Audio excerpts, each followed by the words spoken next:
Hello there, everybody. Welcome to episode 96 of the Play to Win podcast, show we break down the week's biggest gaming news through in-depth discussion. My name is Tyler. I'm your host this week, of course. And I'm always, of course, joined by my co-host here. Tyler, how are you doing? What's going on with you this week? Crazy week. Crazy week. Is your foot better? You doing fine? My foot's all messed up. I'm moving the video games all over the place. Just crazy week. Excited to talk about it. Should be fun. Right. As he mentioned, Tyler is going to be moving next week, so he won't be here on the show next week. It'll just be me. But he should be back the following week, and things will proceed as usual, as planned. Internet issues aside. So yeah, it'll be a solo week for me, but I mean that'll spare him having to hear me talk about Destiny 2 Lightfall when that drops. Because yeah, I'm gonna be good timing, universe. Good timing. Good timing on your end. You can be spared the Destiny dork conversation, as you would call it. This week though should still be an interesting week. We got a state of play this week. Microsoft is making some more moves to get their Activision Blizzard acquisition deal over the finish line. Made some interesting deals that that they're I think are it's making it seem like more and more like it's gonna happen, but things can go either way. We got some brief mentions, and we're gonna have ourselves a fun conversation at the end of all this about what we've been playing, namely Atomic Heart. That'll be fun. That's going to be a fun conversation. We had a bit of fun talking about it pre-show here before we started recording, but this might be an all-timer for us. It's going to be a fun conversation, to say the least. All that said, all out the way. Remember, subscribe to the show on podcast services and on YouTube. If you're on podcast services, 5-star review, greatly appreciated. Would help out a whole lot. On YouTube, leave a like, leave a comment, share the show, and hit that notification bell so that you know as soon as episodes and other videos go live. That said, we're going to start episode 96 of the podcast off by talking about the state of play that happened this week. It was a low-key state of play, as Jeff Grubb tried to let us know ahead of time. Go ahead. I was going to say, I'd like to imagine Sony picks out some just like the driest weeks ever to throw this out. So they're like here you guys go, something to talk about. Right. Because this would have been nothing but us talking about the games we played if it wasn't for this.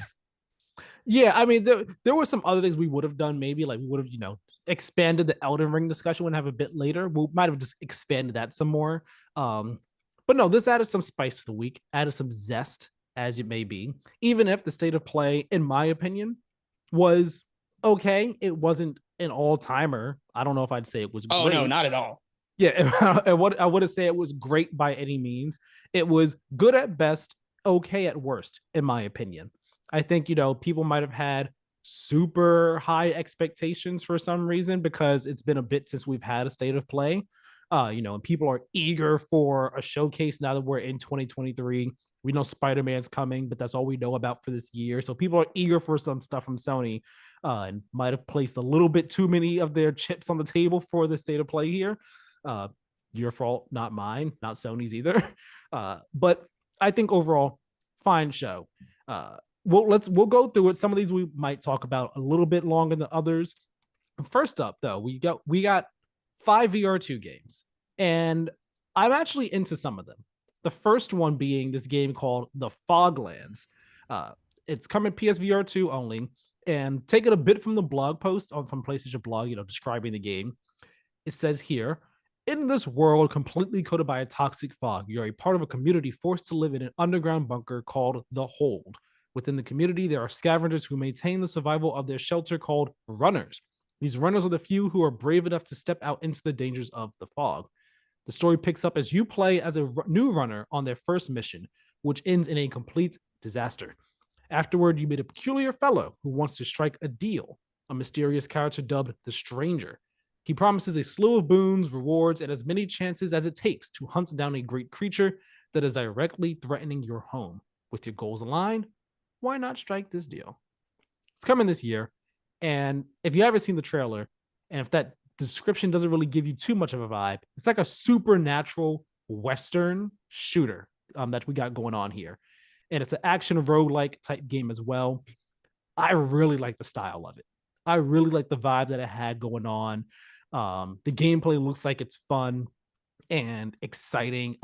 If I ever when I get PSVR2, this is definitely a game that I want to play and want to give a shot at. Um, have you seen anything for this one?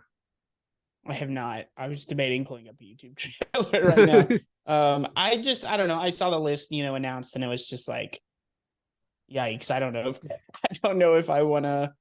I don't know if I want to play any of those, but maybe I will. Let me take a look here. Oh yeah, this one seems cool. This one, it's weird how they've done the PSVR2 rollout. There wasn't really many state of plays or events focused on it. Mostly it was just like blog posts here announcing more games, most of them being ports. And that's not to say like the ports are bad.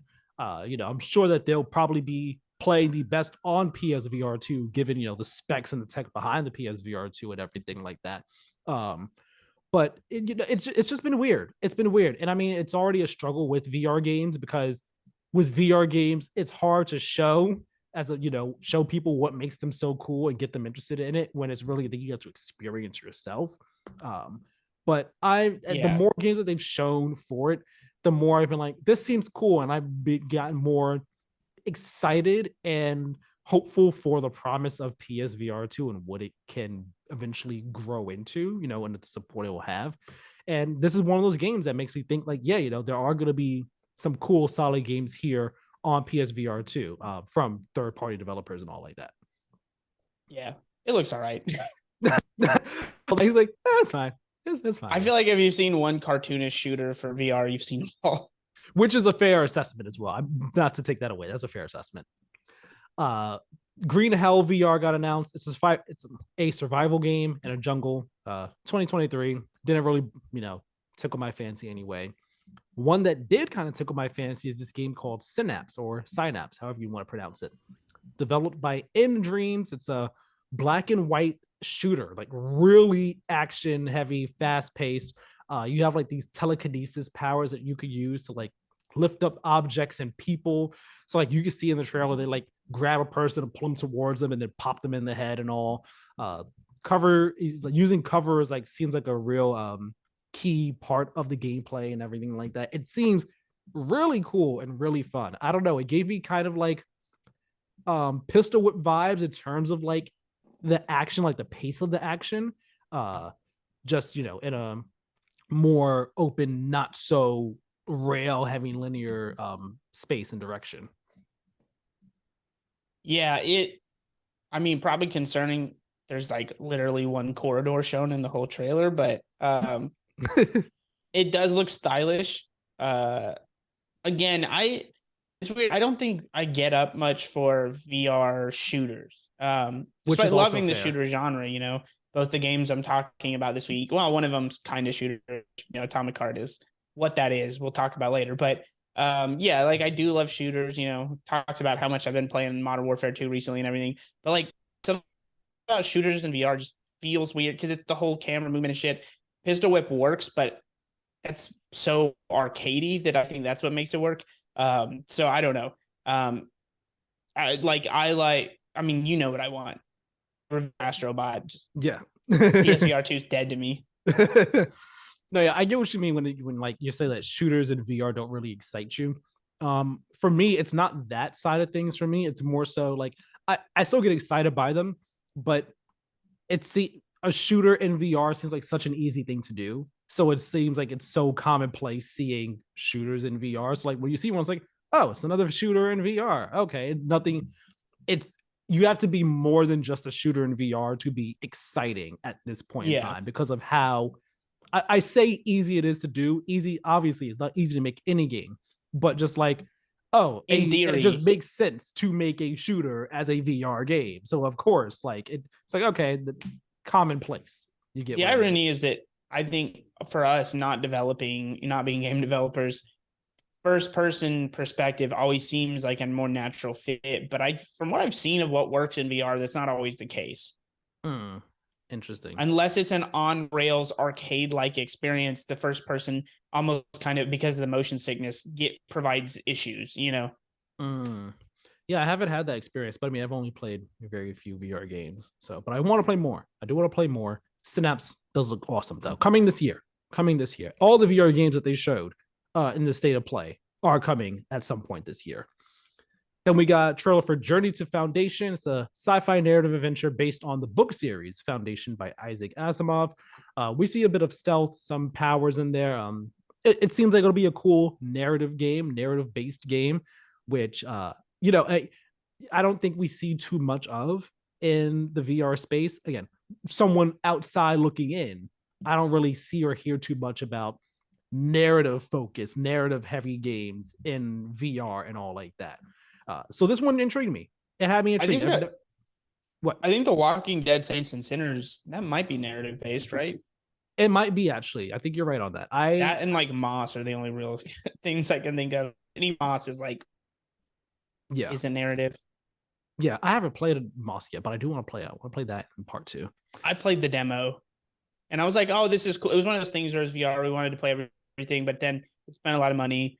Then by the time it was free, it was like, really want to pull out the VR just to play Moss. Fair assessment. Journey to Foundation, though, that comes out fall of 2023. And then we got a release date for Before Your Eyes on PSVR2. It's coming March 10th, 2023. Very excited for that. I still have yet to play that game. I mean, you could play it with a webcam on your computer. You could play it on your phone, apparently. Apparently, there's a Netflix mobile version of it, which I didn't know about.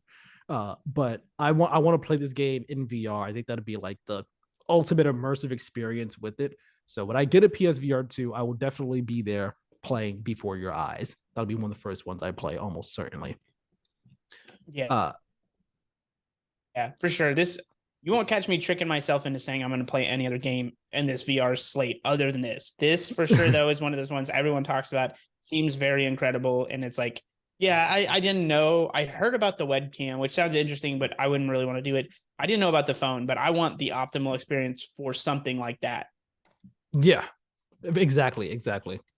Sorry, I'm pulling up a page right here because I forgot one thing that I needed to a little bit of details that I needed to get for one of these upcoming things here. So after that, we got to pass all the VR stuff. Then we got into just a slew of other third-party things that are coming to PlayStation the coming months and year. Destiny 2, Lightfall, dropped the launch trailer. It looks absolutely insane. I'm looking forward to it. Getting hyped. Of course, Lightfall drops the 28th. Drops the day after this podcast goes live. Get hyped, get excited. We then saw a trailer for Chia, which is this game. I forgot where it's supposed to be set. But this is the game where you play as the girl on the island, and she can like possess different objects and creatures in the world and all like that. Seems like a pretty chill, wholesome game. I've been interested in it. I don't think I'll be there playing it day one though, but it seems like it'll be a cozy, wholesome type of indie game. So it's releasing March 21st, and when it releases, it will actually be day one in PS Plus Extra and Premium. Yeah. This one looks like it actually might be really good. And this one might be something I play.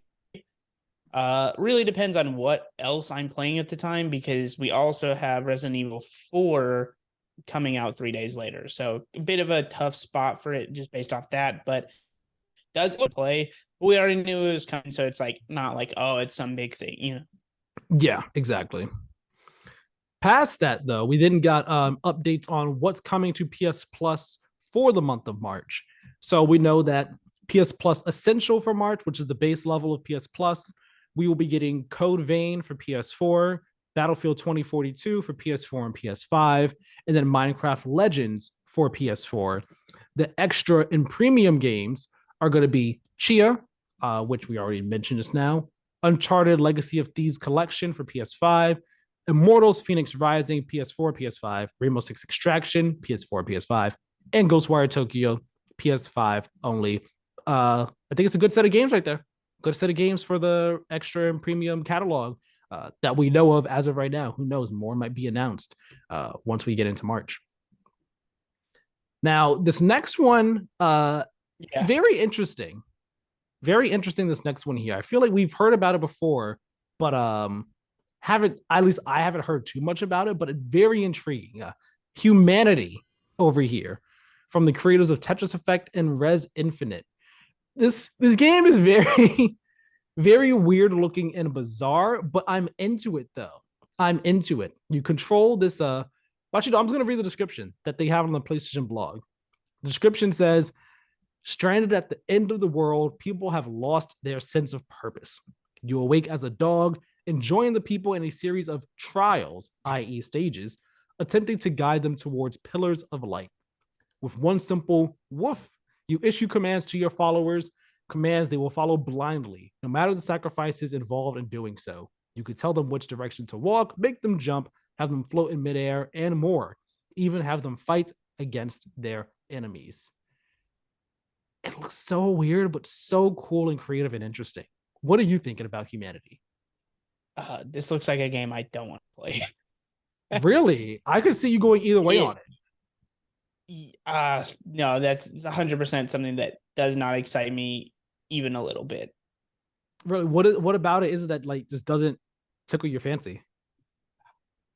It doesn't look fun. Like it just looks like Systems the game. You know what I'm saying? Like it looks like, I don't know. Sometimes I want more of a point. It seems like they're really trying. Like it seems like they just had fun creating whatever system. They're all laughing, and then they were like, "Hey, we should make this a game." And now they're putting some weird around it, and it's just like this kind of stuff does not appeal to me. Like the maker of Tetris, and it's like, or Tetris Effect, and then this is what it is. Nah, I'm good. Nah, I it's weird because like normally this is a game that I wouldn't be interested in either. Yeah, I'm surprised you're into it. Yeah, I'm into it because of just like the puzzle and the puzzle nature of it. It just seems so interesting. It seems like it could be lead to some fun, but also like funny circumstances because of like the way in which you have to get the people to the end. It just seems weird and kooky and creative and abstract in this really bizarre way that just kind of speaks to me. You can create your own levels, so I'm looking forward to seeing the levels that people come up with. There's going to be PSVR and VR2 support. It's coming out in May, and there's a limited time demo out now. The PS blog doesn't say how long the demo is available for, so I don't know. I have yet to be able to download it just because I have not had time since the state of play. It was on what, like Thursday night, I think, Thursday afternoon. Something like and that, yeah. Yeah, and I didn't get a chance to play anything Thursday or Friday, so haven't had a chance to go and download it. But I do want to check it out for sure. If I maybe I will this week, so I could this weekend, so I could talk about it on the podcast next week. In addition to Destiny, we'll see. But it looks neat for me personally. Then we got Goodbye Monster High. It finally returned after a long absence. This is the visual novel-esque type game where you have the I'm gonna call them animals, but they're not really. Isn't animals. it Goodbye Volcano High? I said Monster High. You are correct. Goodbye Volcano you High. You wrote it on the doc too. I was like, am I crazy? You know what's crazy? Volcano High. Yeah, that's the thing, because I wrote the doc as I was watching it, as I was watching the show. And I was at work, so I'm half watching, half listening. And like as soon as it popped up, I was like, oh, I know this game. Goodbye Monster High. Monster High is something else entirely, entirely, not this at all. Goodbye Volcano High. But yeah, this one, it looks awesome. I'm into it. I like narrative games and all like that. So I'm hoping that this one speaks to me and connects with me in a way that I was hoping We Are OFK did. And We Are OFK kind of did, but I also fell off it. And I want to go back to it. I just haven't had time to. But hey, yeah, this just seems cool. Like we are. So I think that's maybe where some of my like trepidation comes from now, is like We Are OFK kind of landing with a thud, it seems like. And so it's like, that I was excited for this game back when it seemed like there was less things to play, and now there's things to play. It's just one of those things where like I might play it if I'm bored, but it's like it was before, it was something I was excited for, and now I'm like, maybe. Yeah, it's coming out PS4 and PS5 June 15th, which is smack dab a week before Final Fantasy 16. So I don't know if I'll play this day one. It's really dependent on time and what I want to do with it. Because I might want to review this game. And if I want to review this game, it's going to have to be after Final Fantasy. I'm not going to have time to squeeze it in before Final Fantasy. I'm just not going to. What you're saying is it's going to be an August review. Probably. And even then, like, I'm going on vacation mid-August. So, like, we'll see what happens with it at that. So, yeah, we'll see what happens. We'll see what happens with it. But I'm looking forward to it. Then he's not reviewing it, folks. But I mean, probably not. Honestly, probably not. It'll just be like Final Fantasy and, leave it at that. It's not going to be, but I do want to play it. We'll see what happens, like the timing and all. Then we got Naruto Boruto Ultimate Ninja Storm Connections, which seems like it's all the Ninja Storm games recut, put into one, coming this year, PS4 and PS5. I'm not excited by it, but part of me almost wants to buy it because I'm like, I want to play a Naruto game. But I'm like, fam, don't do it. So you'll be fine. You'll be fine not playing this Naruto game. Like, you haven't played any of the other ones. You'll be okay. Baldur's Gate 3, though. Don't buy it. Yeah. Baldur's Gate 3, though. That seems cool. Got a nice gameplay trailer. It does. It looks really cool. Yeah. August 31st. PS5 coming to. It has split screen. J.K. Simmons is voicing a character in it. You seem more into this game than I am, though. Tell me, how excited are you for Baldur's Gate 3? I probably won't play it, but I always like, it looks like a good game. It looks like a fun game. It's also probably going to take 150 hours to beat it, and that's probably why I won't play it. But like, there's a part of me that's like, yeah, if I just had like a week to do absolutely nothing, I would play the shit out of that game. But like, I don't know. Or maybe if I end up playing it, it's like you chip away at it, a couple hours, especially because I play while I work. So it's like, it also seems like a game where you can pause shit at any time and it's fine. You know what I mean? So it's got that going for it. It's like, so a little preview of what we're going to talk about later with Atomic Heart. Some games have their fingers in every single kind of pie. They want to have a million systems and they can't pull off a single one of them. And this just seems like, and from what I understand about the other Baldur's Gates, is they got a million systems and they're all fun. And it's like, that's part of the enjoyment of the games. So sometimes you're just like, yeah, I think I might want to try that. I think I might want to dabble my toes in the water, with that. So I might. It all depends. I think we got a release date for this, right? August 31st. Yep. Yeah, that might be a good time because it just depends. Sometimes September's like barren. Other times it's like, oh, September's kind of loaded. So it'll probably come down to like that, Yeah. Yeah, I'm into, like, this trailer kind of has me like, oh, I'll put my eyes on it. But I don't know if I'll be playing it. Not because I don't think it's going to be a good game. It'll say it'll be an amazing game.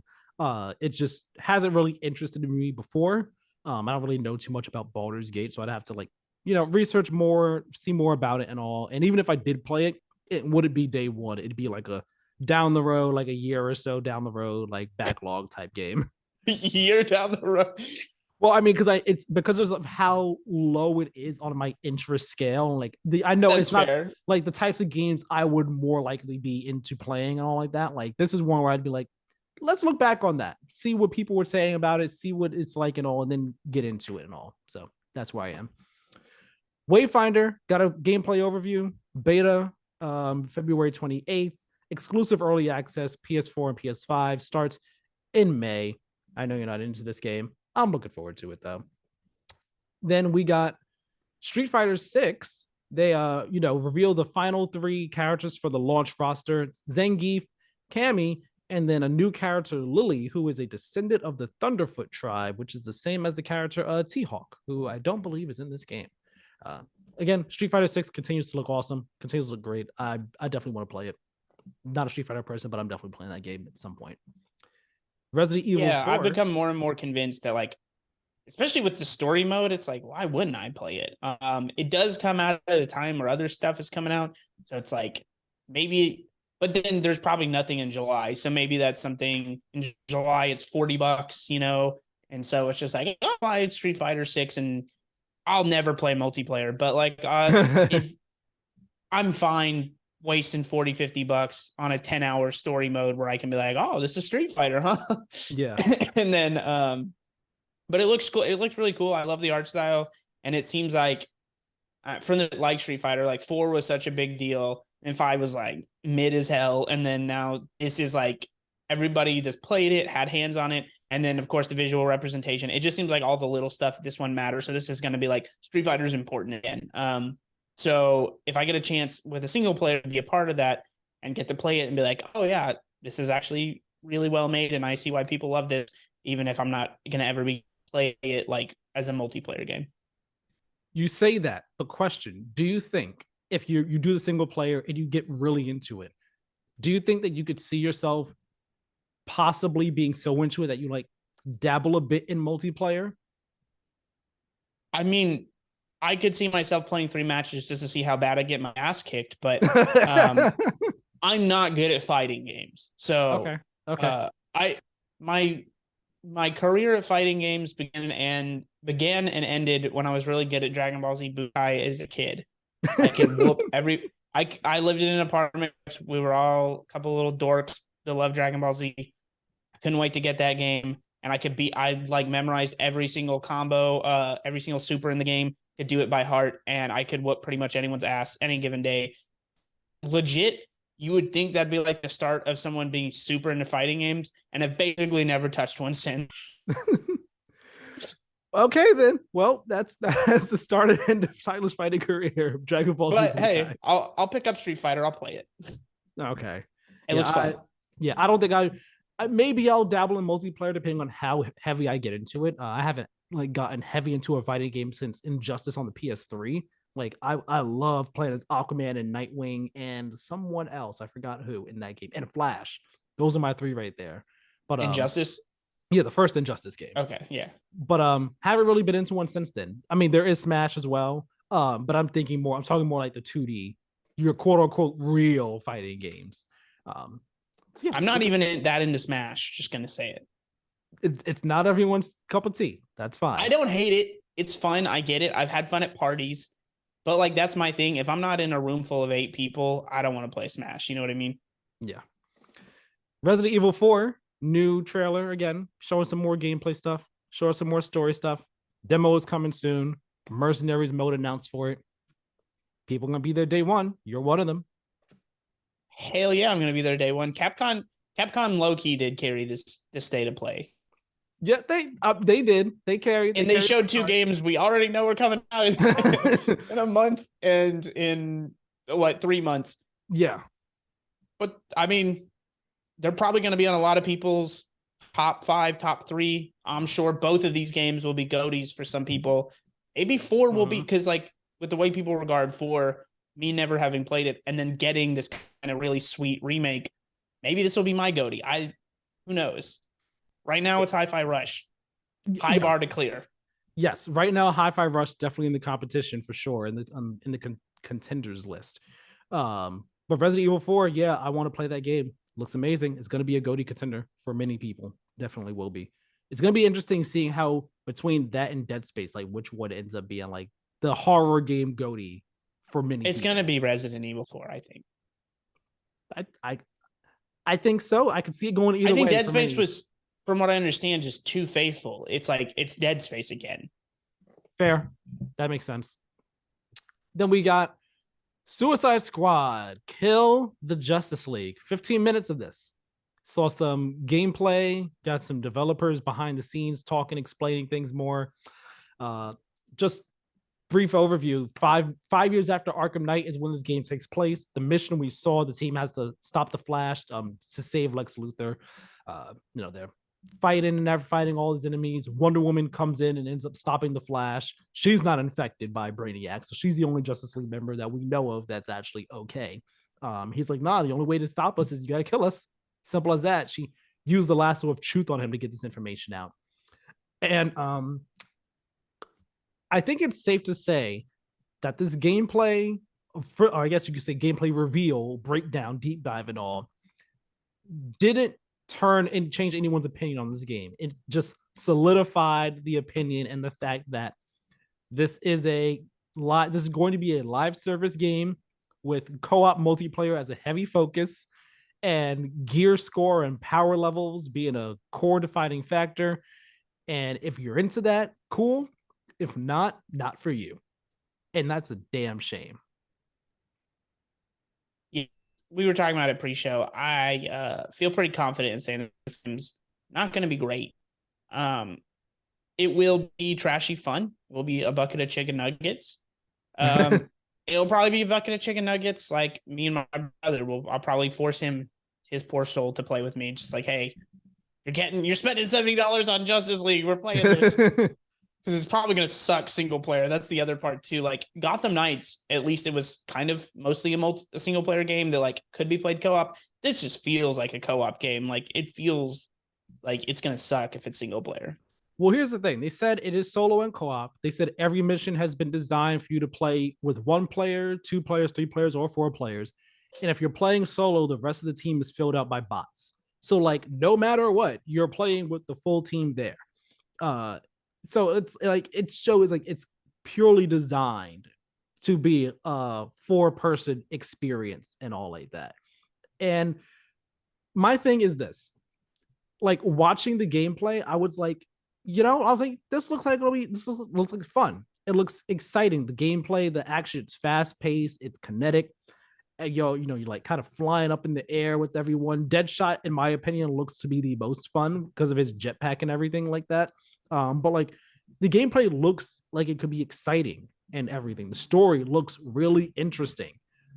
But as I swear to God, as soon as they started saying, yeah, so then you have your gear level, your gear score, and your power level. I was like, that's right. I forgot about this stuff. I was like, damn it. And immediately started to like check out. And it's not to say that stuff is bad. It's just not what I would have wanted from this game. And because of that, I'm automatically like way less excited for it. And they're like, there's weapon manufacturers. So think Borderlands, how there's like the doll weapons and the Amalon weapons and stuff. Like in this game, you have GCPD weapons and Metropolis weapons, I think, like in Arkham weapons. So like there's all that. There's gear sets that are villain themed. So they talked about there's a Bane gear set. So you do that, and like the gear sets are meant to be like to carry the essence of whatever villain they're themed around. So Bane sets, they'll like toss out venom, I think, and make you stronger with whatever weapon you're shooting and stuff like that. And it's like none of that stuff makes for a bad game. I don't think. I think this will end up being like a good game. I think will be, but it's just like these are not the things that so many of us wanted from Rocksteady's next DC game.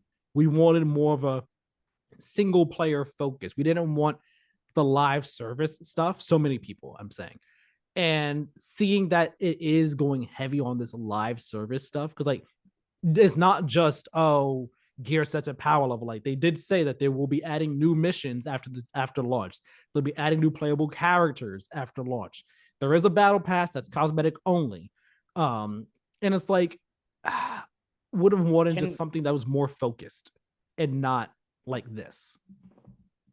Can they just give the Batman license to a studio that does want to fucking a good Batman game? Like, what the hell, man?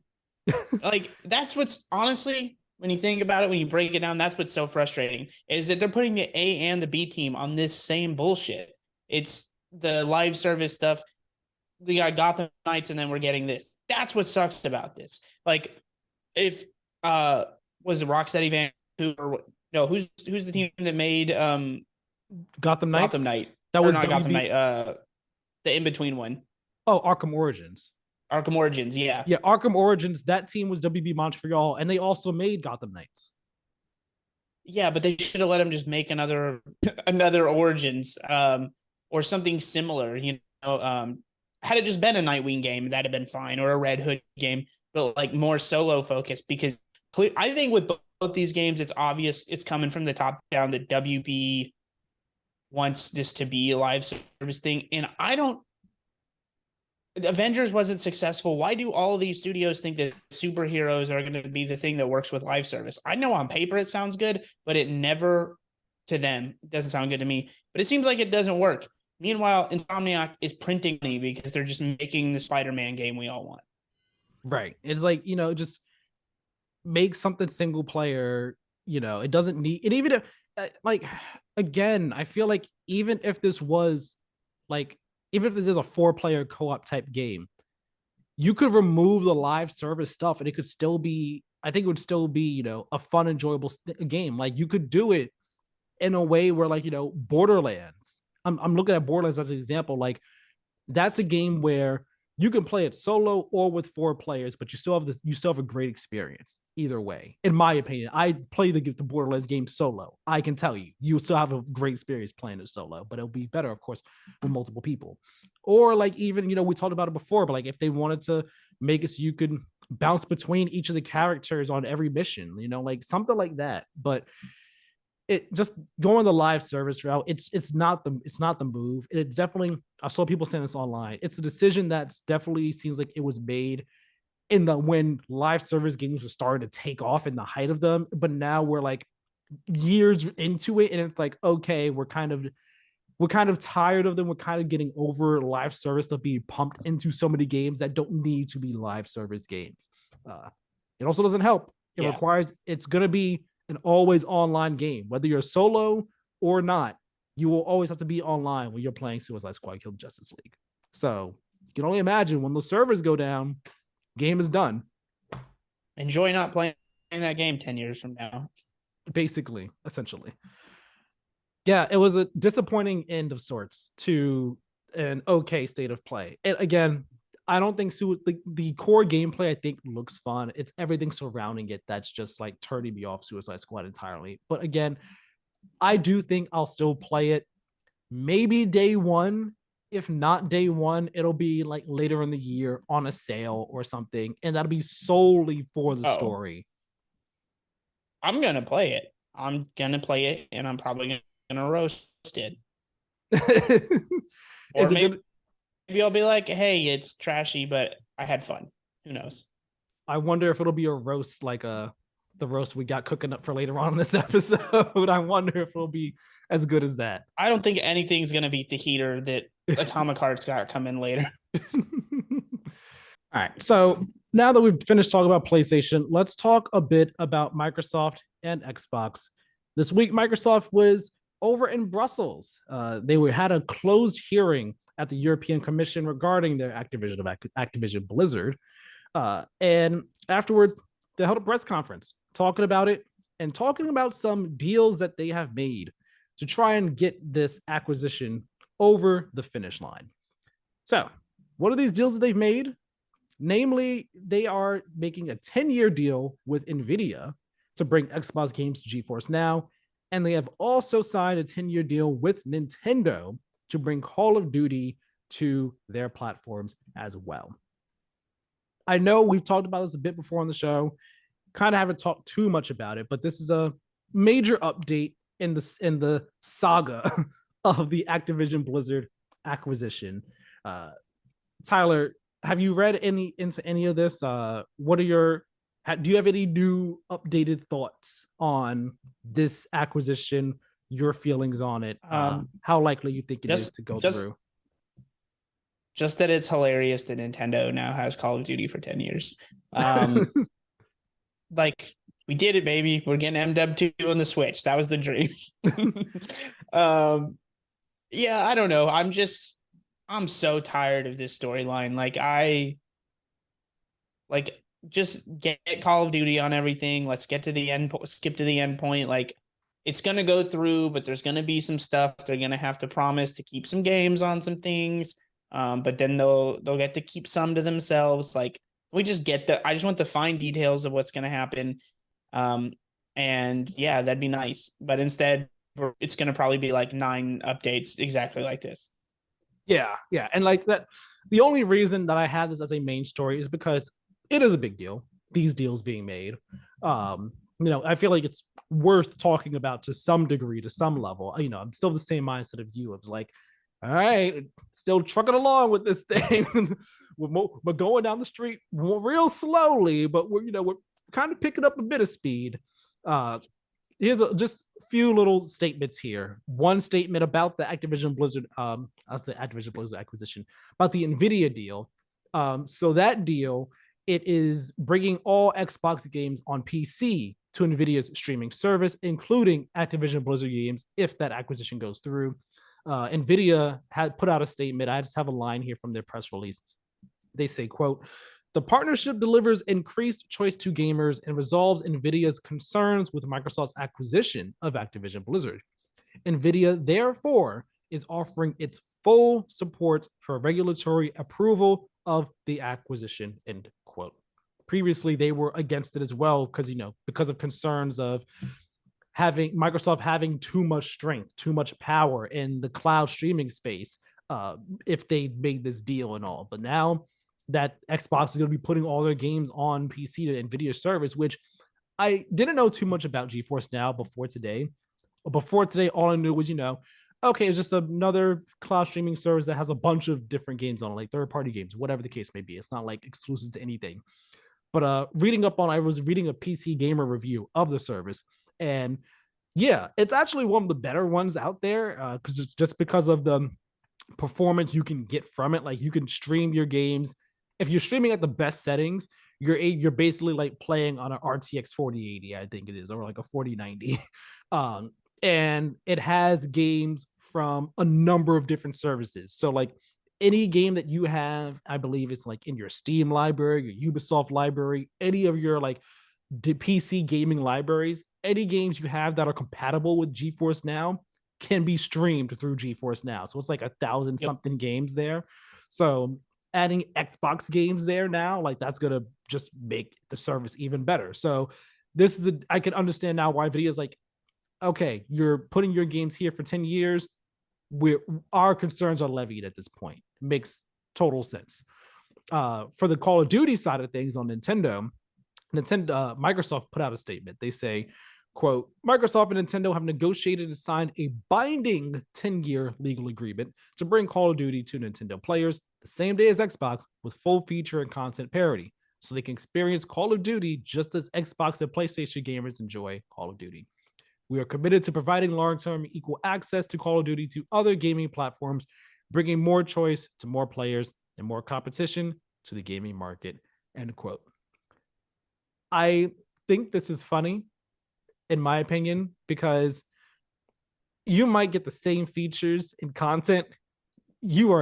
Okay. We don't know what the next Nintendo thing is going to be. The next Nintendo platform, console, whatever it is. It could be as good as a PS4. It could be, maybe, dare I say, almost on par with the PS5 or Series X and S. Who knows? I'm just imagining though a future where the next Call of Duty comes out on a Nintendo platform, not this year's, 2024's, and like it just still running like a potato compared to the PS5 and Series X and S version. It's like you run like a potato, but you got all the same features and content. So we're agreeing. We're still playing out our end of the deal. Yeah, it's also interesting that these are all 10 years, but think about it. That doesn't mean what it used to mean Call of Duty wise, because Microsoft has basically said like, yeah, we're not going to force them to make a new one every year. Right. So it's going to be a question of like, okay, like 10 years, is there going to be 5 games? Will that be 3 games? Like what's that going to look like? It is interesting. This does, it does put Sony in the corner now though, of, hey, we still got the 10-year deal for you. And Microsoft's president, Brad Smith, he was on stage at the press conference. He said, I carry around with me every day this contract right here, ready for Sony to sign. The same one that we sent them 3 days before Christmas. It's here. All they have to do is come talk to us and we can sign this deal out. But they'd rather do X, Y, and Z. And it's just like, it's funny to just pull that prop out like, oh yeah, I got it, guys. It's here with me every day in my pocket. Don't worry. But I mean, hey, Sony's just seething like, nah, motherfucker, we're gonna get that lifetime. We're gonna at least double it. We're 20 years, if not in perpetuity. Like that's got to be Sony's end goal. They just want COD probably on PlayStation forever. And I mean, and that's the thing. Like, I can't fault them for that because that's been my position on this the whole time. Like, I've never been with this deal on the sole basis of I don't believe that one of the platform holders should own a game publisher, whether it be Activision Blizzard, Square Enix, Bethesda, EA, whoever the case may be. Unless that company's about to go down under, it just shouldn't happen, because then you give too much power to this one platform holder, where it's like, now, okay, all these games were everywhere before. They now can say at any point in time, nope, cut you all off entirely. They are now ours, which just screws over so many people. So this is what I'll say about it, though. Ultimately, they're just acquiring IP. Like, I know they have the infrastructure and they have the studios, but a lot of times what happens with these big mergers is I don't want to say the smaller people on the dev team don't matter, because of course they do, but like the people that are like, they have the vision, they're the reasons that the studio is what it is.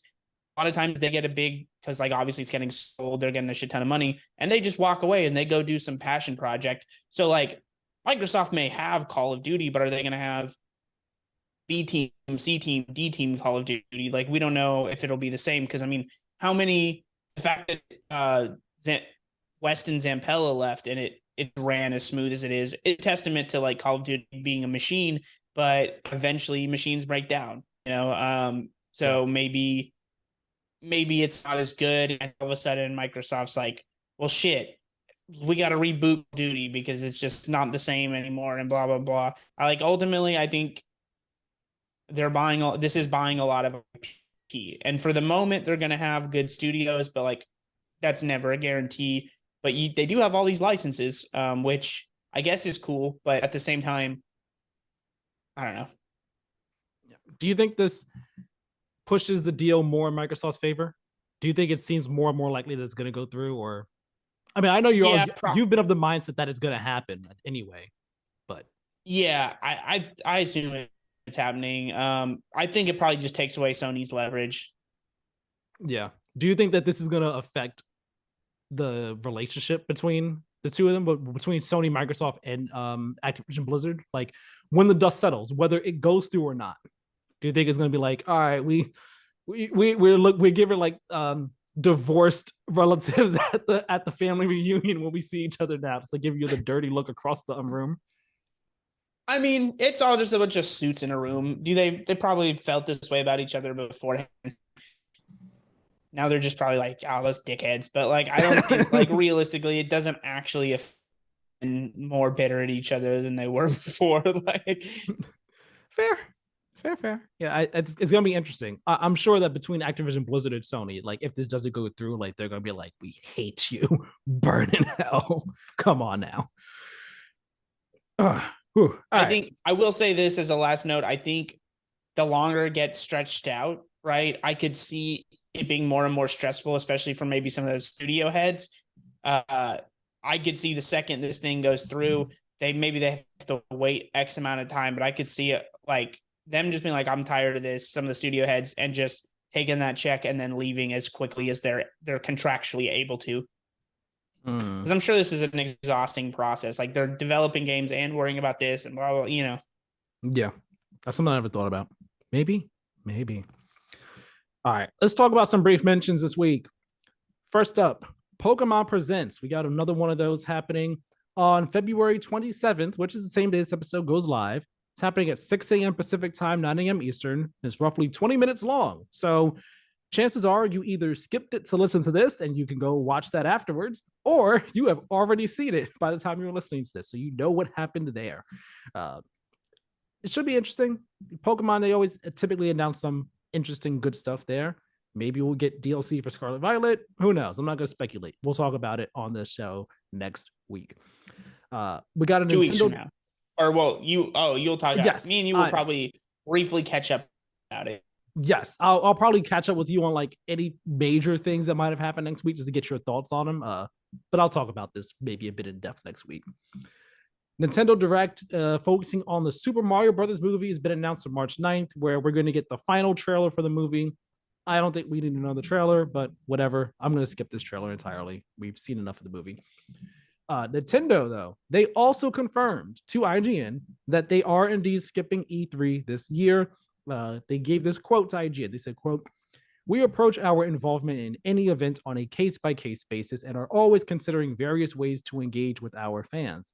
Since this year's E3 show didn't fit into our plans, we have made the decision to not participate. However, we have been and continue to be a strong supporter of the ESA and E3, end quote.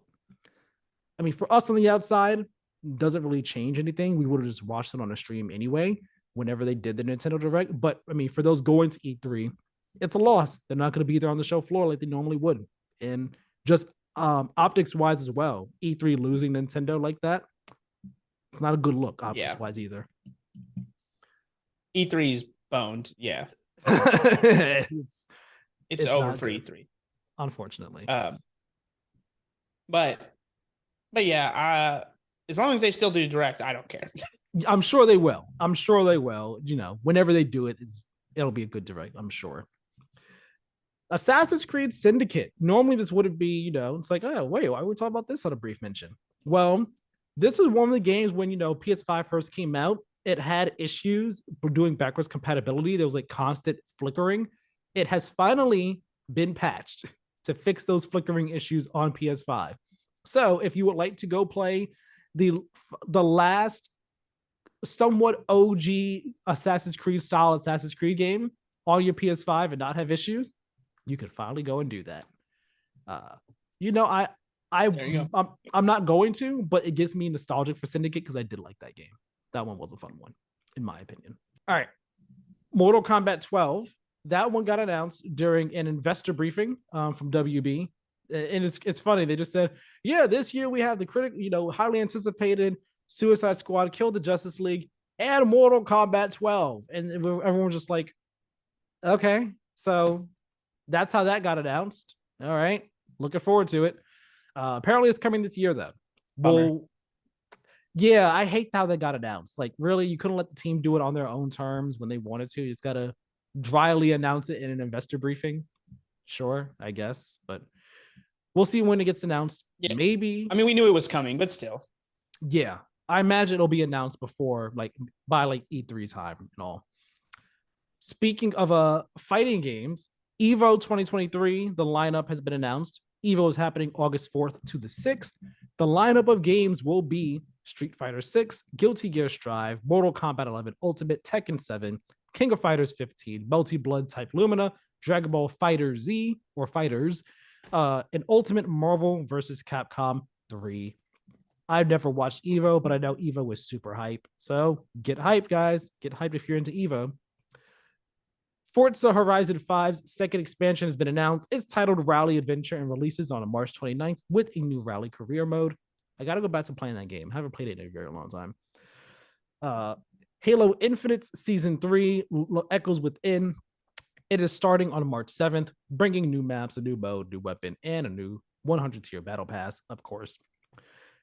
Amazon's MMORPG New World. We don't really talk about that on the show, but they're making a change here. They are switching to a seasonal model on March 28th, and the Switch will bring a free and premium season pass to the game as well. I don't know if this is because maybe the game's floundering, but they're changing it up. Change things up over there. Then we have big news here. Shinji Mikami, the founder of Tango Gameworks, is leaving Tango Gameworks in the coming months. Studio was founded in 2010.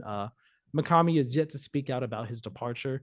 This kind of was reported on early in the day, I think on a Thursday, and then hours later, Bethesda, Microsoft, official statements were put out saying yes, he has decided to leave. We thank him for everything he did, and so on and so forth. So it's a loss. It's a loss for the studio. Who knows what he's going to go on to do next? I've seen some people who are more knowledgeable about Mikami and his past and things speculating on where he might go and what he might do next. It'll be one to keep an eye on, though, for sure. Not sure if you have anything you want to say about him. I mean, he went out. Well, at least he went out with his own studio band or so. Good for him. Exactly. Good for him indeed. And also good for Elden Ring. It has sold 20 million copies in less than a year. And today, the day we are recording, February 25th, is the 1-year anniversary of Elden Ring. So with that in mind, just real quickly, real briefly, Do you have a fond memory? Do you have one fond memory of your time with Elden Ring in this past year? I was forgot that we were supposed to do this. Honestly, I can't think of one off the top of my head just because 10 hours, it wasn't like one specific moment. Um, but I will say just, yeah, obviously I've enjoyed my time with it so far. When I go back, I need to just like do a whole new playthrough and build because like it's one of those things where you're like, oh, what was I doing? And I hate the way my character controls. So it's just, but it's yeah, it's an all time as far as just popularity, how good it is, and it feels like it came out forever ago, and it's just 1 year. 20 million is a shit ton of copies. Good for Elden Ring. Yeah, for me, my one copy, my not must have my one copy, my one fond memory is I have many, but the one I'll say that I probably didn't talk about on the show before. It was I forgot where I was in the world, but I had gone into a cave or dungeon or whatever you want to call it, and I had opened a chest, and then I opened the chest and all the smoke was coming out, and I was like, "What the hell's happening?" And then it was like a fake chest. It transported me somewhere else in the world. I was like, what? And then it transported me to like this cave, this cavern where like these people were mining in like the top right of the map. And I was like, where am I? And I stepped out and I was like, oh, this is not good. So like I was trying to get my way out and I ended up dying. And I was like, okay, beeline for your for like your runes and get out. So I beeline, got my runes, like made it out, and I made it to like a spot where like the enemy just what they weren't gonna come on down. It was like invisible barrier of like, hey, you don't go past this point. So then I made it out. I think that area is called Kaled, I think is what that region of the world is called. And I'm out there and I'm like, oh man, like this looks awesome. Okay, let me get on my little steed, poison water and everything. And I'm walking up, found a save point, cool. And then I'm going upstairs and I'm like, oh, wait, wizards are here. And they're just like shooting stuff at me and they're all invisible. I was like, okay, I should not be here. I'm not prepared to be here. I need to leave immediately. That was that was a fun moment I had. My first time getting, tricked in a Souls game like that, somewhere I was not ready for in any way, shape, or form. So looking forward to going back to that game myself as well. I've only played 15 hours, but I've had many fond memories. That's just one of the many that I've had. Okay, let's talk about what we've been playing. Here's how we're going to do this.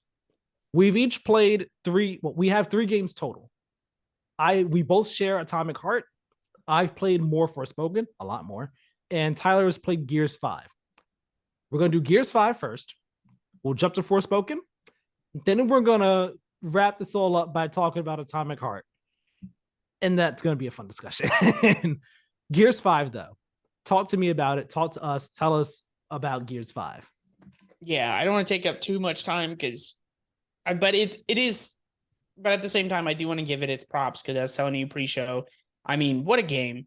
Just really, I came on here last week. I talked about how much I liked Gears 4 and how much it felt just like it rolled straight from 3 to 4, felt exactly gameplay wise and everything like those old Gears games, and how the shooting could be a tad floaty, but still felt satisfying to chainsaw people, still felt fun going on that adventure, and I appreciated its straightforwardness.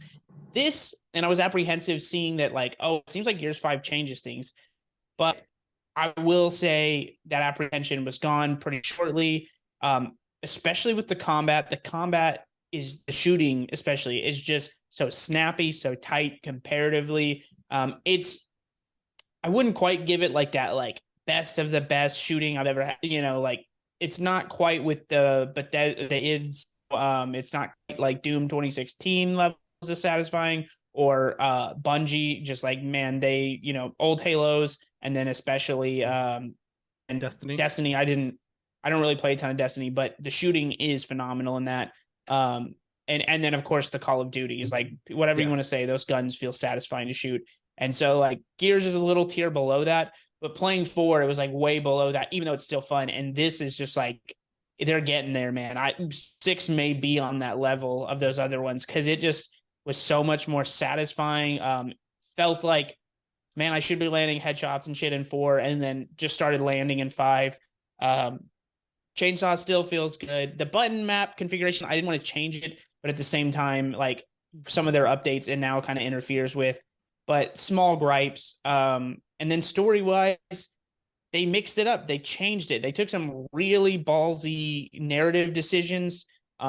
They give you some kind of player choice towards the end, no spoilers, but like you get to pick some, like between two people, one of them dies. Like you legit do that. And it's like, it keeps a lot of the goofiness. These characters are still like it's still a little, it's like over the top, but it also like they do a really good job, and it's really hard to keep both of those. But I think they do a good job of never taking themselves too seriously, but also asking new questions about the universe and actually getting me to give a shit about the universe more than it was just, kind of the boilerplate stuff from the previous games. And it's just like cemented as one of my favorite franchises. Like definitely I talk about PlayStation a lot, but like I've just been playing my Xbox for 2 weeks, and obviously not as great of an experience with Atomic Heart, but it's nice that I got to play it for essentially free without having to give $70 to that train wreck. So yeah, just like props to the coalition, and I'll probably make a video about it, but it's the most incredible part about all of it is that it's going from 4 to 5. It's in the middle of a trilogy. You just don't do that. I was actually thinking, like, historically speaking, I don't think there's a precedent set like that. The closest I could come up was Assassin's Creed 1 to 2. I know there's some pretty substantial changes, but it still didn't dramatic. From what I understand, it was just like they did a lot of tweaks that made a big difference. Like this is, I'm not enough. It'd be the most significant shift in a franchise mid-trilogy arc ever, because it's semi-open world. There's quests. I mean, I didn't do a ton of them, but it's cool that there's options. The semi-open worlds were nice. You're talking about a series that never really, there wasn't a bunch of different locales, maybe 1 or 2, and you get like a ton of different cool locations here. And then like it does the God of War thing, but again, without some giant reboot. It's just more like a soft reboot mid-sequel where it's like all of a sudden it's a little bit more mature. We're asking, but like in a just like, hey, did we think about the consequences of this or that? And it also kind of did the Last Jedi thing, but without making people mad. Like it's really impressive what the coalition did. And yeah, hats off to them. I'm so pumped for Gears 6. I'm gonna get a copy of Gears 5, and I want to like, I'm like, now I gotta go and collect all of them again because I'm pumped. Maybe I can find a good deal on that red 360 somewhere out there. I'll get it. That sick Gears. I always wanted that collector's edition. Yeah. But yeah, I love Gears. This just renewed it and reinvigorated that love, and I'm glad I got that. And playing this and then Atomic Heart, such a stark difference. I just remember being like 2 hours into this game, like, am I tripping, or is this game awesome? Like, it is phenomenal how different but amazing it is. And then towards the end, there was a couple, I will say, like, the only thing that sucked is there's a couple boss fights that had like weird glitches. And like time, like you had like real quick timing, and I don't think it was meant to be that way. So like if I was scoring it, I'd probably give it like a 9.5. Like technical issues are my only real big hang up. Like I don't think you can make, and my criteria isn't like 10 has to be the best game ever. It's just, how do you make this game better? Is there a better version of this game that exists? And I think the only way to do that really for this game would have been, maybe you expand it, but then I think you lose some of what Gears does. I think this is the perfect balance. It's really just some technical hiccups, and I'm playing 4 years later, so it's kind of like, really, you didn't patch that? It kind of sucks. But other than that, fucking phenomenal game. Just really, really happy I bit the bullet and played 4 and 5. 2 completely different experiences, both a blast. But Gears 4 was what Gears was, and like probably 8, and then this just being that extra 1.5 really makes a difference. Man, I'm so happy you enjoyed it as much as you did. It gets me excited. And you're just hearing you talk about it. Gears 4, but especially Gears 5, is really making me sit here and say, all right, give it another try. Just play 4. I think you can skip 3 or the first 3. They're great. I love them, but the motion sickness stuff, that's valid, obviously. You can't play what you can't play. But I think you can get a taste of what 1 through 3 was like with 4 and then just get that dramatic jump to 5. Yeah, maybe I'll do that. I'll see what I can do. But you're making me really want to play Gears. And I'm just like, time, damn it, time. I know, right? If I had a week to myself. Right. Then it's like, all right, now I can balance things and figure things out. But awesome. So happy to hear you enjoyed Gears 5. I played a lot of Forspoken after we recorded last week. I'm like anywhere from 25 to 27 hours into this game right now. Speaking of games that you liked more than you thought you would. Exactly. And I'll say, like, I'm playing at a slower pace than most people would. Like, I'm doing a lot of side stuff and a lot of exploring before I do move the story forward and all like that. So like I would say I'm roughly halfway through the game, but I imagine most people who are just mainlining the story or doing story and side stuff would probably be done with it by now. But I'm like taking my time going through this game. So because of that, I think I'm actually way over leveled because I'm killing a lot of things very easily. Some boss fights are like super easy or easier than I imagine they would be if I wasn't as leveled up as I am right now. But man, let me say this. Like, I feel like the way I was playing the game, like combined with me being tired those first 2 days and the way I was playing the game and like that first opening section that you're in the world, they just don't make for the best first impression of the game. Like that first section of the world, it's a bit visually, I think it's a bit bland. It's not too interesting or all that. Combined with it being a bit of a rough start and all as you're getting into the game. But once you get to the area of the first Tanta, her land, her region is more, let's say, it's more of like it's a rocky region. Think of like Grand Canyon, like that type of color scheme and all like that, with a whole lot of rocky hills and all like that. It just more visually interesting than the first area near the city of Sapal, which is kind of it's fields, but it's kind of gray, kind of like a muted color palette and all like That's that. like what was in 90% of the trailers, right? I don't remember. I don't really remember too many. It was. Trailers. I just remember it looking like somehow they made Ireland boring. Yeah, like the first area, it's a bit bland, not too visually interesting, but like the next area where the first taunt is, it is more visually interesting just by a straight change in color palette. It's like, oh, okay, this is more interesting. So you have that combined with the traversal, which, the parkour and everything. It's already a whole lot of fun doing that. And I was in the game all around the world are these things called mana pools, which think of them as essentially like the precursor eggs in Jak and Daxter, right? So you collect them and there's like scattered littered around the world. You collecting those gives you more mana to unlock new spells and so on and so forth. Standard RPG stuff, yeah. Right. Or RPG mechanics. Right. So like there was so many of them littered around the world. So it's like I'm just like, all right, as I'm going to each of the side things, I'm just seeing something like, oh, I'm gonna get those. I'm gonna go get those and get those, which led to me just like running around and fighting enemies and stuff. And the traversal in combat is so much fun that I just had such a blast, just like running around. And it's like, all right, my objective's over there, but like there's like 3 other sections or regions in this area that I can uncover and see what's here. Fine, I'm gonna go and do them. And yeah, like the side objectives aren't the most like exciting things in the world, but the traversal in combat made it fun for me to just go and do those things. It's just like I don't care. I'm just having a fun time going around and everything. And getting new powers. So I got the fire powers. Those are cool. Those change the gameplay up. Got the water powers as well, and those change the gameplay up. Not the biggest fan of them. The fire powers are more like about melee, getting up in people's faces and attacking them.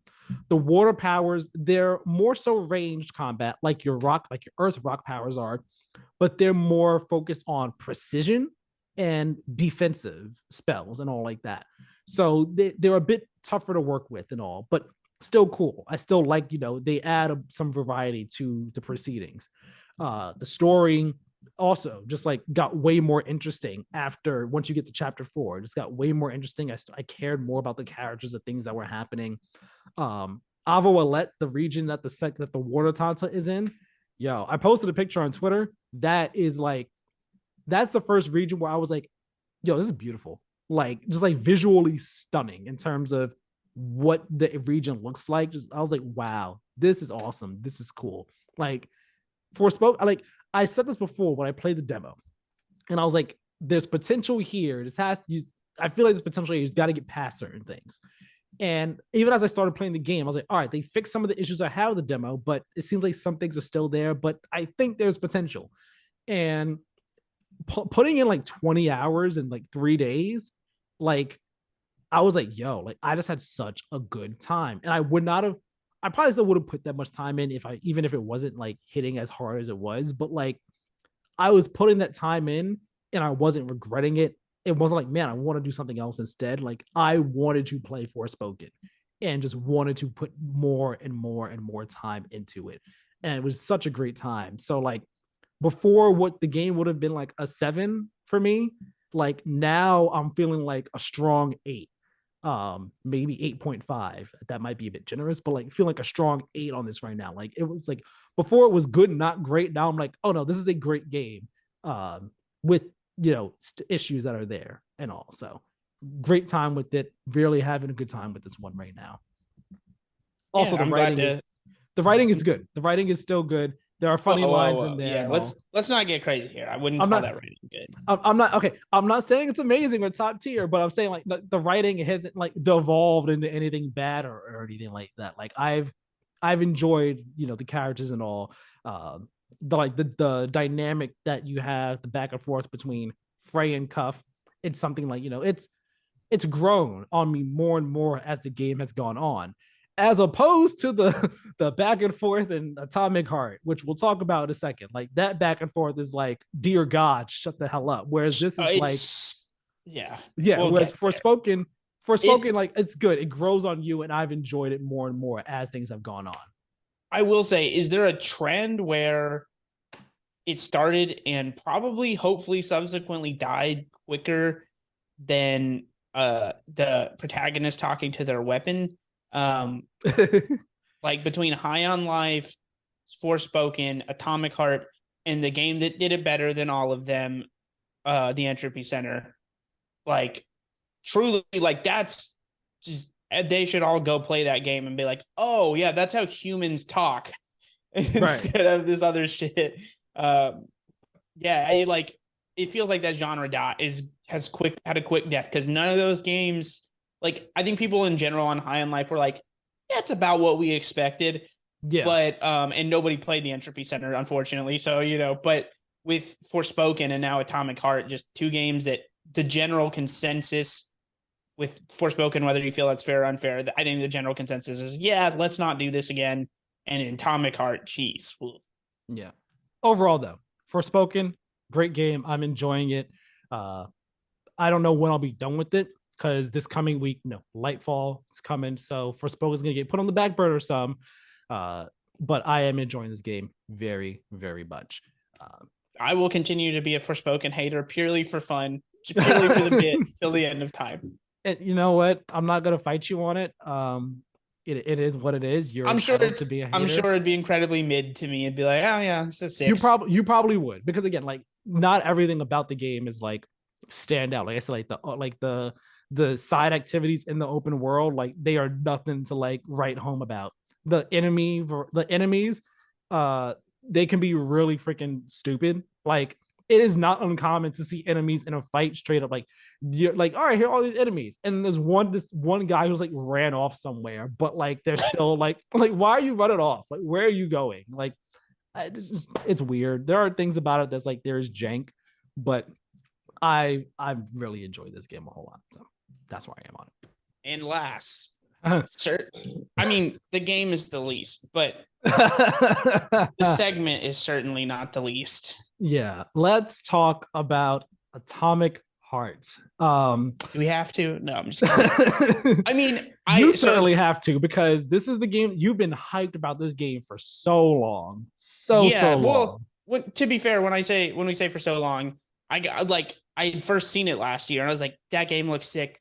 Saw like 2 trailers, and I was just like, and we talked about this a little bit. Hell of a job. Hats off to the marketing team, because those are good trailers put together. They look exciting. They look exhilarating. And there's just, where do we start? There's so many layers to this because right, yes, I was very excited.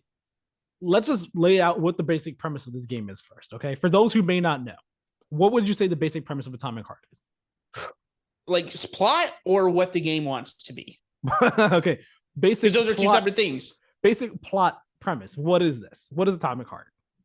I mean, like, listen, I played it for 9 hours and I've had a hard time following it. Because the dialogue is so bad, it's confusing. Even the characters at times throughout the game the protagonist is like, I don't even know what's going on. So you get an idea of where we're at. But it's essentially like alternate history, a la Wolfenstein. Russia won, I forget which war. World War They II. won World War II, but I believe that the alternate timeline starts even before then. If I'm not mistaken. But essentially, you start off there. You are playing as like kind of a hired gun for a division within the Russian government. And he is like hired gun / like kind of like goon, for this guy who's essentially the head of a robotics team. And this is at post World War II, but we're still very much in the 50s. So think that Wolfenstein, think Fallout, the kitschy part of Fallout, obviously not the post-apocalyptic. And it's like the striking Nazi imagery, but like a proud, Russian Soviet Union version of that. Their version, with all the just like over the top pageantry, and just the zaniness of like how surreal that feels when you think of like that kind of music, but of course just the Russian version.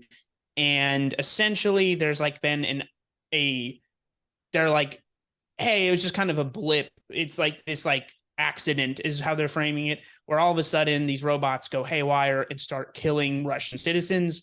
And they like have there's like small bits and pieces about like they're trying to hide it and bury it because like America, I think from what I understand, they're sending these robots over to America, and their plan is there's like an attack mode within the robots, but basically the Americans don't know about it. And if they find out about the accident within Russia, the Americans are going to be pissed and probably start war.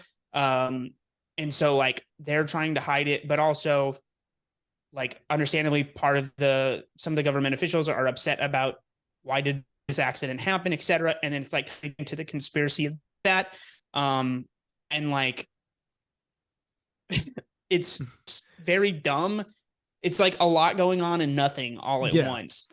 It's easy to miss the main plot within the grander scheme of the game, because you're really not getting fed plot points like throughout the game. You're not getting a lot of story. It's like other than like the terrible lore spread throughout the game. It's like big exposition dumps at the credits, and then a lot of very unrelated things spread out through your actual gameplay. Right. So here's my thing with this game. Like okay, let me start off positive. All right. First off, I've only played for about an hour and a half to 2 hours. Tyler, you said what, like 9-ish? 6? I'm close to I was following along through a walkthrough. Like, I think I pulled it up for one specific part. The puzzles can be very obtuse and weird, and it's just like not even like a puzzle. You're just like, I don't get this. But anyways, and so like I didn't even past that point, but it was nice to be like, how much longer do I have in this game? And so like at a certain point I'd check and I'd like scroll till I found where he is, and I'm like, okay, so I've got roughly this much time. So I've got about an hour and a half to 2 hours left. Okay. So yeah, I've only played for about an hour and a half to 2 hours. So I'm still very early in this game. Here's what I could say about on the positive side of things. Okay. Most of what I have to say is negative. I do have one positive thing to say about it. Okay, maybe it'll be the same thing I do. We'll see. I think one, I like the art direction of the world. Oh yeah, it's not mine. Okay. I like that. The game looks really good. It looks visually good to great. Okay, it's not like mind blowing or anything, but I like the style of the world that we got going on here. I like that. I think that there are good ideas here in terms of whatchamacallit, like the tone, at least the tone in like the underground section. I like it feels like spooky-ish, like kind of horror-ish. I like that tone. I like that feeling. And it does feel like at a point they wanted a vertical slice to feel like BioShock. And then again, to the point of the problems with the game, change their mind later on. Yeah. See, that's the thing. I like the tone in certain parts, very, very specific parts. And I think there could be good ideas with the gameplay in terms of like the powers. I think there could be good ideas. Again, I'm early on, so I don't know how it evolves or anything like that. But outside of that, Atomic Heart is just rough. It's very rough. And I think it all comes down to what you said right here just now, which is, I think, one of my key things. We've all known this from the start. This game very clearly wearing the BioShock influences on its sleeve, like very clearly. It wants to be BioShock. It is not BioShock by any stretch of the imagination. It falls not so far short of even coming close to being on the level of BioShock. Which so you said your good thing, right? Do you have any other good thing? Because I just want to get the small good things out before I don't think I can. I don't think I have any others. Here's the one thing I like. Forgive me if other games have done it better. You have the ability, you hold out your glove, and you just like a magnet pull all of the items from the cabinets. Every other game, please do that. I'm tired of searching through each fucking cabinet. It's really sweet ability. I like that. The other thing I like, the locks have little mini games. I kind of like them. I like it more than any lock picking. They have traditional lock picking in this game. It sucks, but I also think all lock picking sucks. But the little lock mini games, they're fun. I enjoy them. I don't mind. I look forward to them. Little brain teasers. The only good puzzles in the game for my money. So let's get the elephant out of the room. You may or may not have heard this because it's making the rounds. But so, I kind of loosely described like Russian conspiracy is like how you could take the plot. It plays everything very straight. You are not crazy if you get 3-4. This is basically a Russian propaganda game. Like, it is being undersold how much this feels like fucking recruitment for the Soviet Union back in the 80s, man. And it's like, not even nowadays Russian propaganda. This feels like height of the Cold War Russian propaganda. Like, hey, wouldn't it be sweet to work to like come be a part of the Soviet Union? And it's like, listen, I am not by any means a capitalist, but at the same time, man, what the hell's going on here is terrible in so many ways. Like it's so baffling that like, I think my mouth just dropped at one point when I started to really be like, oh fuck, there's no other shoe to drop. There's not like oh gotcha, because again, BioShock, it's like someone played BioShock and thought the message of that was like, oh, capitalism is good, so let me make my Russian version of that. And it's like, but that's not the point of BioShock. Like, you're missing all of the subtext. You took everything as very literal text, which kind of boils down to a lot of the issues with the dialogue. Like we were talking about it. Oh my God. It's so bad. It's like written by a 14-year-old teenage edgelord. Oh my God. Who just started jerking off last week. Can we please talk real briefly about the freaking upgrade refrigerator? Oh my God. The first time I came across the horniest upgrade machine you've ever seen. I was like, what the heck even is this? And then every other time I came across it, she's like, put your polymer in me, honey. I was like, oh my God, what are we even doing? It does stop after like a couple of visits with it, and it turns into a regular one, but what the hell was that? What even? Ironically enough, you could take it as a highlight compared to some of the other games, a lot of the other game. Because at least it's like shocking at first. You're like, oh wow. That's bad. The dialogue between the main character and other characters, like it's so fast paced, but like a lot of their back and forth are just like, what are we even doing here? Like, what are we talking about? What's happening? None of this makes any sense at all. There's zero established relationship between this man and his glove. Thank you. And yet, literally like 30 minutes into the game, he's telling the glove to shut the fuck up like it's the most annoying thing ever. And we're like, we've heard this glove talk twice. Why are you like, hey, actually, I have no idea what's going on. Some feedback would be nice. Some exposition would be nice. And yet he's like, shut the fuck up, acting like he's like we, the audience, are over it. And like we're 12 hours deep. And it's like, no, what? Exactly. That's the thing. Like the game starts you off. Like the game starts off, you're just like in a boat, right? Essentially. And you're in the boat. It's like basically give you like a guided tour of the city that you're in, the town you're in, right?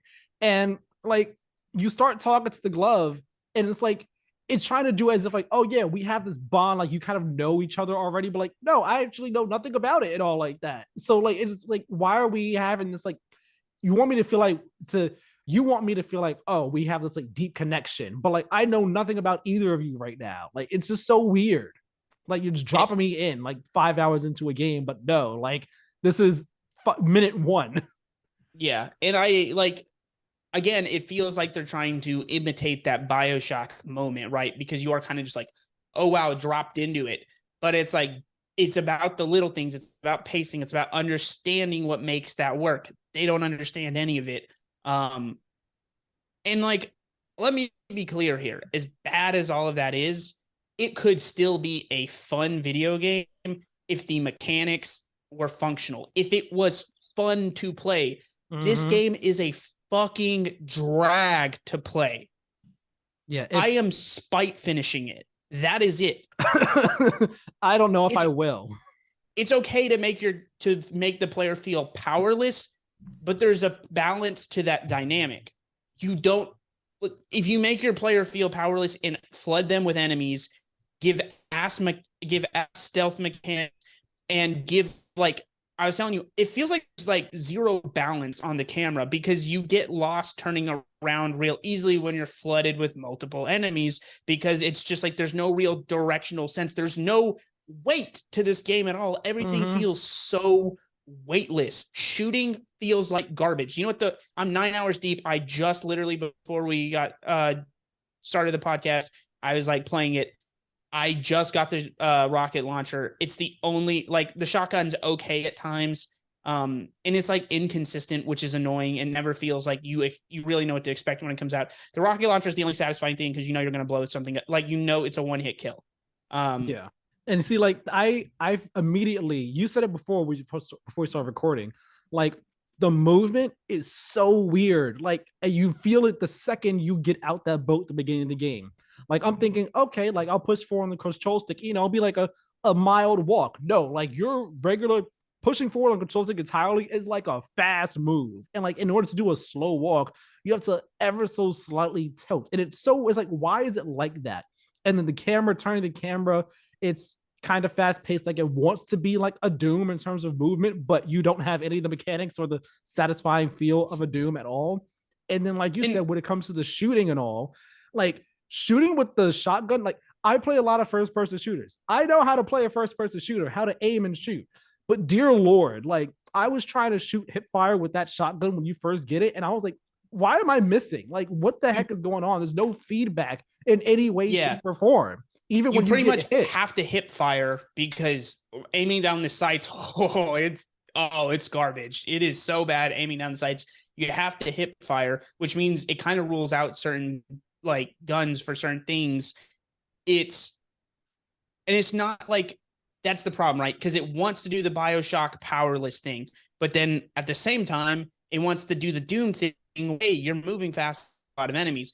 Those are two completely different things. Because BioShock shooting and that which is better, to be clear, but it doesn't have to be as tight. It doesn't have to be as immediate and just instant, no lag, just like rapid fire. And also, Doom is throwing ammunition at you, so you just are constantly. It's encouraging the chaos, whereas BioShock is like telling you to lightly because ammunition is scarce. You can't just fuse those two. That's not how it works. And on top of that, everything feels like dog shit. Like, shooting is terrible. Like, I legit just beeline through enemies and run. And it's crazy because the game tells you to do that. And it's like, okay, well then why are you, if it's stealth, it's okay to have enemies and make them feel like they're a threat.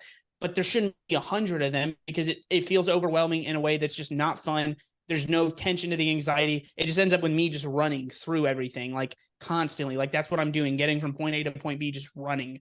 And oh my God, the driving is so bad. Like, yeah, for the record, I'm still where I am in the game. Like, I have not made it out to the quote unquote open world. I'm still underground. So where I am, things are still pretty linear. Like enemy encounters, it's never been more than like 3 at a time.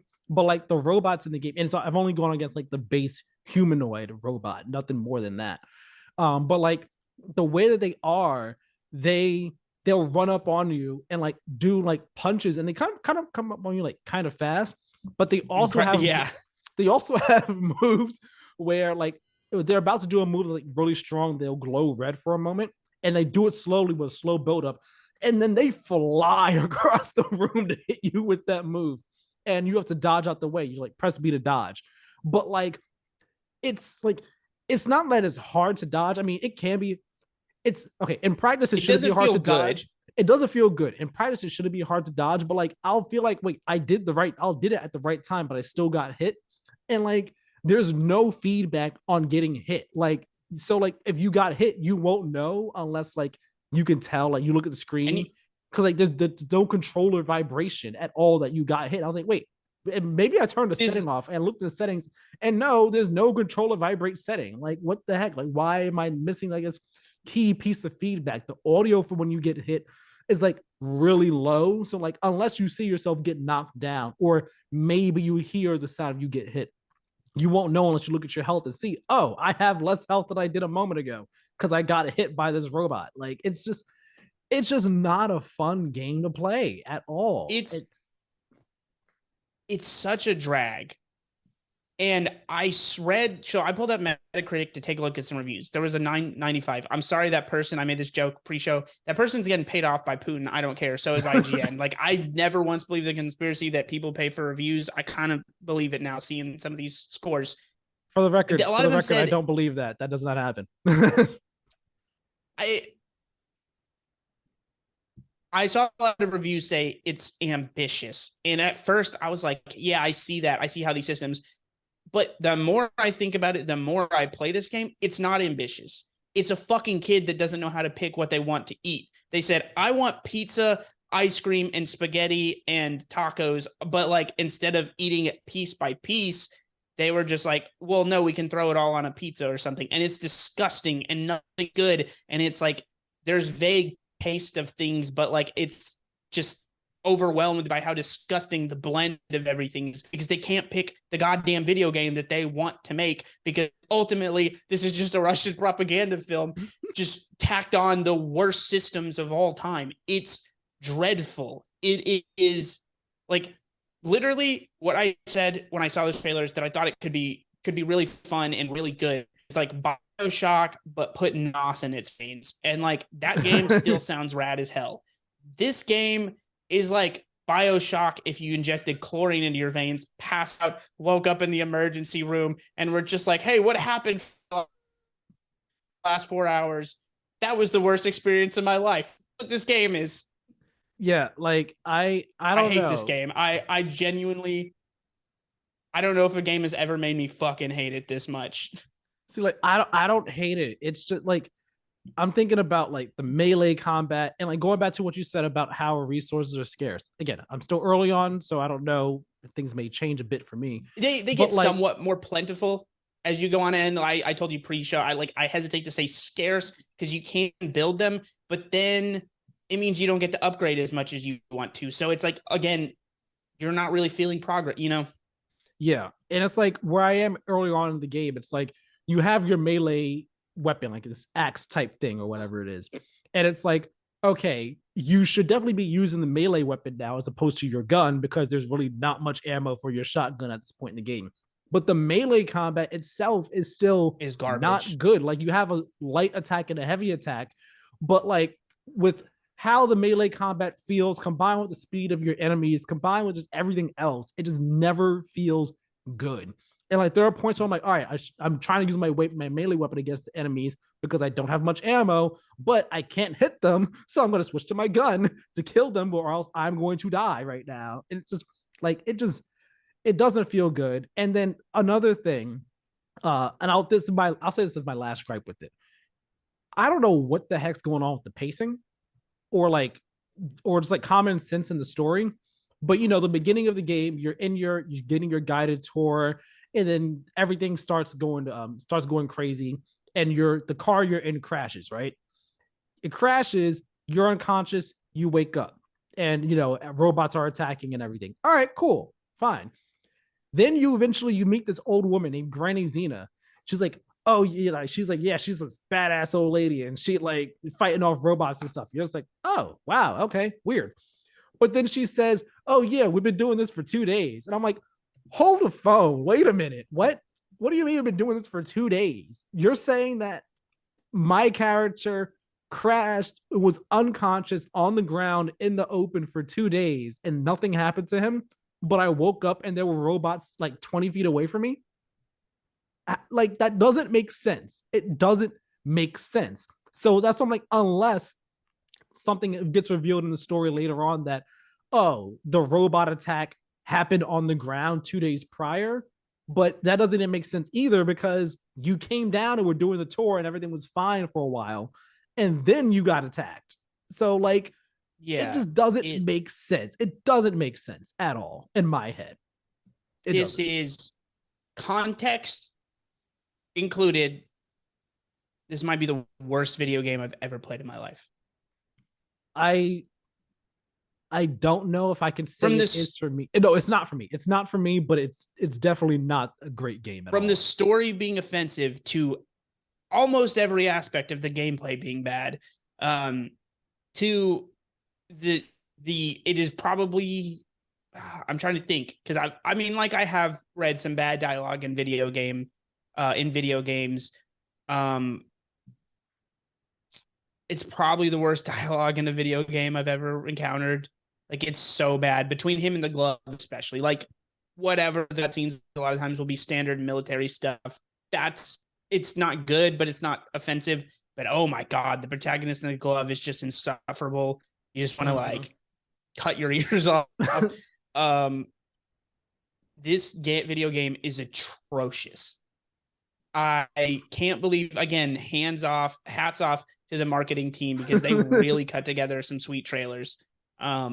Didn't know to be a ton of homework before that. Like I said, I watched those trailers, so I didn't know that this game had been through development hell.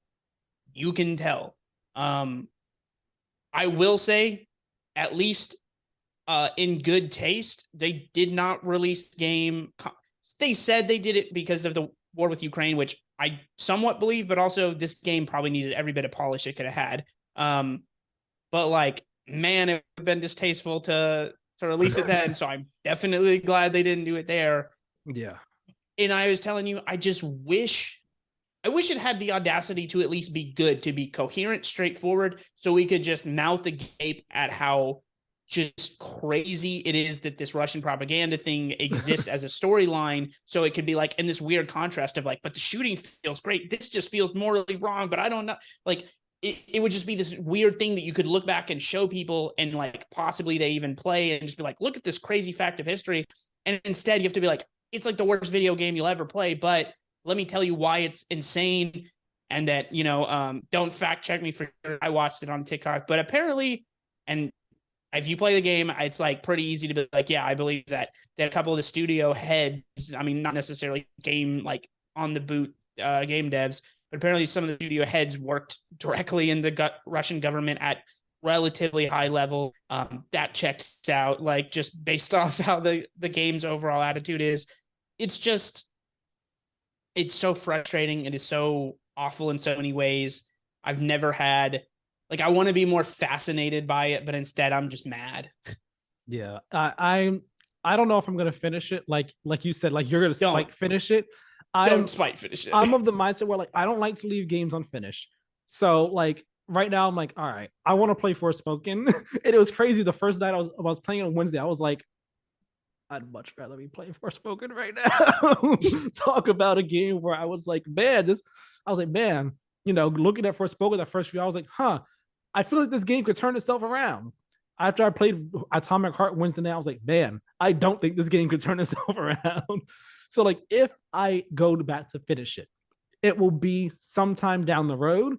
And only because I don't like to leave games unfinished. I am of the mindset though that this will be a delete off my system type game and just go about my life, because like I feel like there was a promise and potential there at the base, like what this game is trying to be. BioShock, with alternate Russian history, robots, revolution type thing. There is an interesting premise there and there's a good game there, but this is not that game. And like someone else needs to make that game. I do think the actual plot proves that the intent was never to make that.